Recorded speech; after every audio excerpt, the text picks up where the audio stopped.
جعفر بن ربیعہ نے بیان کیا، انہوں نے عبد الرحمن بن حرمز سے، انہوں نے ابو ہریرہ رضی اللہ عنہ سے، انہوں نے حضرت صلی اللہ علیہ وسلم سے کہ بنی اسرائیل میں ایک شخص تھا جس نے دوسرے بنی اسرائیل کے شخص سے 1000 اشرفیاں قرض مانگی۔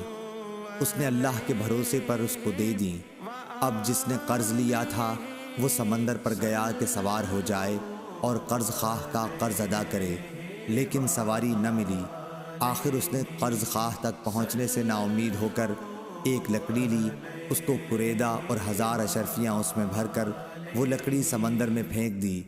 اتفاق سے قرض خواہ کام کاج کو باہر نکلا، سمندر پر پہنچا تو ایک لکڑی دیکھی اور اس کو گھر میں جلانے کے خیال سے لے آیا، پھر پوری حدیث بیان کی۔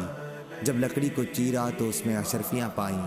صحیح بخاری حدیث نمبر 1498۔